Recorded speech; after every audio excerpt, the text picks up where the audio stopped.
Hürmetli vatandaş, bugünkü leksiyalarımızı başlayımız. 2019 yıl 2027 Künge çarşamba. Vaziyet aldır deyişinin qarğanıp bizme aldırıp kaldık mı neme vatandaş? Hazır Amerika Koşmuş Ştatlarının prezidenti Trump efendi Vietnam'da Kore'nin yani keçereğler Çavuşan'ın başlığı Kim Jong-un'la sohbet dişki oldur inşallah. Sohbetin neticesi kandak olacak vatandaşlar olan ki kuşaşkan vaktimizin söyleyimiz. Bugün yani şu katada Xitay hükümetinin deseme boluda duvi torbeti Uygurlar doğrusu yana bir parça makale ilan kıldı. Arkadan bu 4. parça makale hesaplandı. Bugün bu doğrusu toxtalmayımız kiler hepteki teyyarlap girmemizni götürmedi. Lekin mavzular ile sizlerni haberlendirimiz. Endi vaziyetning o'zidan aytganda bugun Latin aytsak Washington demasdan Çünkü Amerika ichki davlatning savdo suhbati oxirlashdi. Prezident Trump shuningdek kelib Vyetnamga berib Kim Jong-un Çavuşan'ın rehberi bilan ko'rishdi. Ana ustiga 3-ay ichida vaqt ma'lum emas. Reis Xi Jinping bilan ko'rishdi. Qayerda ko'rishdi? Hozir xabarga qaraganda Reis Xi Jinping Amerikaga kelishga jur'at qilolmayotgandek turibdimish. Lekin bunun sebeplerini nima uqtira olmaydi. Çünkü hükümeti va'dasida turdi deb o'ylaymiz bu qatim endi. Şuna en ahirki kelişim imza koyuş belki en ahirki kelişim imza koyuş mu Prezident Trump bilan Reis Xi Jinping uchrashgandek yuz berishi mumkin. Bugun shu vaziyatga aloqador leksiyalarimiz tuvandagi hurmatli vatandosh. Birinchi mavzu. Amerika Cumhuriyeti savdo urushining vaziyati belgilandi. Lekin sen tasavvur qilgandek emas. Mavzulu xabar 2 ayning 26 günü Cumhuriyet Nazar torbitida e'lon qilindi. Xabar emas, maqola. Kechiringlar. Bu maqolaning avtori Hududu. Maqola bundaq besildi. Bundaq e'lon qilindi. Bunun tahrir ilavesi bundaq yazıldı. Amerika Qo'shma Shtatlarining prezidenti Trump yengil Cumhuriyet'in import qilingan tovar mallarga qo'yiladigan bajni vaqtliq to'xtatganligini e'lon qilib, ikki davlatning 3-oyda kelishim imzolaydiganligini bildirganda her taraflarda mutaxassislar savdo urushi qilamdi yoki suhbatlashamdi.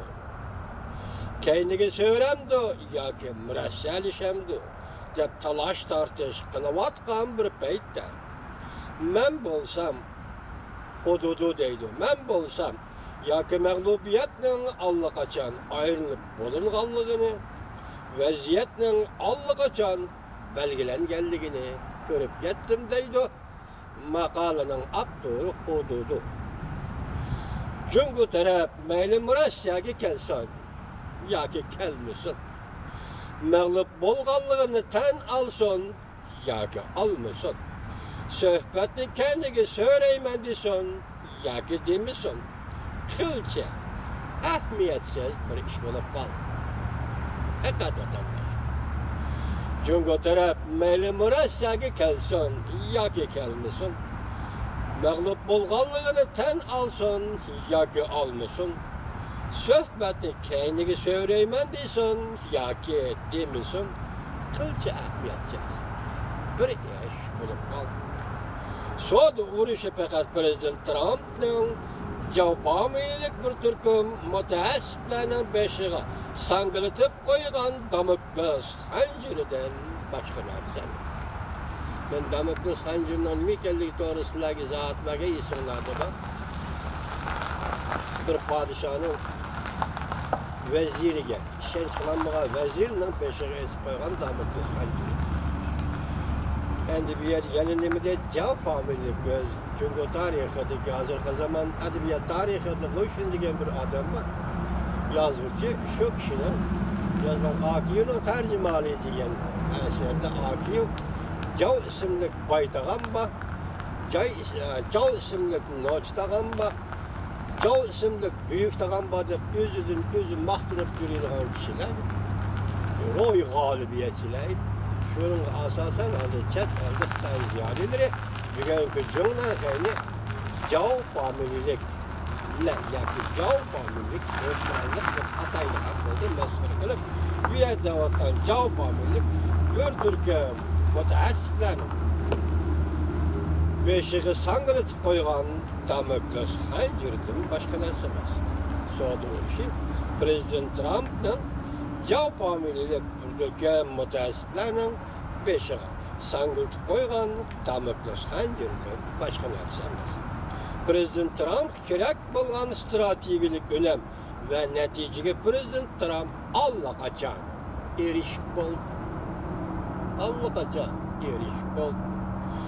Amerika savdo urushi qo'zg'ashdan maqsad zo'r kuch bilan hayva qilib kelayotgan Jungoning zo'r kuch bilan singib kirishi va kengaymichilik qilishini cheklashdan iborat. Chet el mablag'ining Jungodan zararsiz chekinishini qo'g'dashdan iborat. Amerikani yana bir qatam qudrat topqizish, cho'ng davlatning mazg'ab iqtisodini yemirib tashlashdan iborat. Jungoda suv qalasi vaziyatining portlashini keltirib chiqarishdan iborat. Jungoning iqtisodini asli holatiga qaytarish, fan texnika jihatda aylanma yo'llarni besib o'tib ketishlik yo'lini uzib tashlashdan iborat strategiyalik maqsad edi. Prezident Trump'ning maqsadi yuqoridagi strategiyalik maqsad edi. Prezident Trump bu maqsadga allaqachon yetdi. Shundoq deyishga bo'ladiki, qattiq qo'llar guruhining qattiq zarba berish orqasida Amerika Davlat Majlisi ishki partiyaning birdek hamkorlashi ostida yuqorqi strategiyalik maqsadlarga Prezident Trump allaqachon yetdi. Masala yana yetib keldi. Amerika Jungo savdo urushi kayniga so'rilib hal qilinmasa, sadi kimga foydali bo'ladi degan masala yetib keldi. Avval eg'iz assa Amerika Jungo savdo normasida Jungoning yerimidagidek Amerika Jungo savdosiga qatnashadi. Amerika bilan Jungo o'rtasida savdo munosabatlarda Jungo territoriyasining yerimidan ortiqroq qismi Amerika Jungo savdosiga qatnashadi. Bu savdoda Amerika demak faqat bir burjakni egallaydi. Demak, Amerika tarafdan qatnashish faqat bir burjakni egallaydi. Suhbat muvaffaqiyat qozongan aman bir taraf o'zsiz holga kelib qoladi. Bu qadam Amerika Jungo suhbati g'alabaga erishgan yoki tamomlangan aman bir taraf o'zsiz holga kelib qoladi. Bir taraf bo'lsa ötekning sirtidan putini tashlab qo'yadi xolos. Demak, savdo suhbati oxirlashgan bo'lsa, nima deydi? Bir taraf agar g'alaba qozongan bo'lsa, bir taraf o'zsiz olg'a keladi. Ehtimol bu Jungo taraf. Yana bir taraf bo'lsa, faqat o'takning sirtidan pachaqni tashlab qo'ydi. Shunchalik ziyon tortildi bu xolos. Uningdan qolsa Jungo taraf Amerika Jungo savdosidan foydalanibdan aytganda, intayin zo'r savdo qizil raqami Jungoning pirovod ko'rimining 80%ni egallaydi. Ana shu. Diqqat endi vatandoshlar, biz ardillik siyosat so'zida Prezident Trump dedi, biz 25 yildan beri Jungoni beqib keldik dedi. Endi gap mana bu yerda soni bilan chiqyapti. Nima deydi? Foydalanib manfaatdan aytganda zo'r qizil savdo raqami Jungoning pirovod kirimining 80%ni egallaydi. Ana shu. Agar pirovod kirimining kelish manbai qo'ldan chiqarib qo'yiladigan bo'lsa, Jungo tarafdan davlat manfaatiga eqib ko'rayotgan boylik ko'zdan shumib ochiqcha o'zilib qoladi. Vatandosh. Oxirida Jungo tarafning eksport qiladigan tuvan darajalik mahsulotlar, masalan, nima mahsulotlar qo'shib, ori go'ljak, katman sepi, süpürge sepe degendekler. Bu töven dercilik mahsulatlarını Amerika bazarına eksport kılın. Yukarı pen texniklik mahsulatlarını Cungo işlep çıkaralmaydı. Amerika kısa müddet içinde Meksika, Vietnam, Hindistan katarlık devletlerini Cungo'nun ornu kuyalaydı. Mesela Amerika Cungo soğudusu çatak çıkıp münasebet üzülüp geçse, Amerika'nın ait kısa müddet içinde Vietnam, Hindistan katarlık devletlerini Cungo'nun ornu kuyalaydı. Yukarı vaziyetten şunu görüp yeterleyimiz ki deydi hududu. Cungo taraf cesaret gayrette yer şahri sergerdallarını kutqazmakçı buluvatıdı. Lekin Cungo iqtisadını kutqızıp kaladığan birden bir koç, belki tengdasız koç Amerika Qo'shma Shtatlar. Gördünüz mü teatir işler? Hazır Cungo to'g'lavatıdı. Yakında bir to'ldu. Dünya ortak gavdisi, ortak takdir gavdisi falan pistan degende gapları chiqadi o'rtaga. Endi hozir bu hududu nima deydi?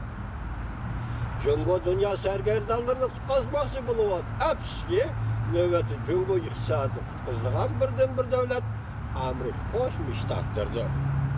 Kelgusida Cungo davomli saxtpazlik bilan, yılan bilan dehqonning o'yinini o'ynasimi?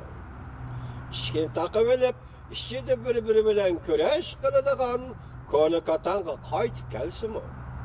Amerikadan kelib turadigan savdo qizil raqamidan ayrilgan hamon hamma narsa ko'zni yumib ochqicha o'zgarib ketadi. Amerikadan kelib turadigan savdo qizil raqamidan ayrilgan hamon hamma narsa ko'zni yumib ochqicha o'zgarib ketadi. Bu davlat shundan keyin shu vaziyatdan boshlab o'rnidan turolmaydi, ya'ni Cungoni deydi. Hatto boshqa kelgan ofatdan qochib qutula oladigan karimi yo'q. Davomini anglaysiz, hurmatli vatandoshlar.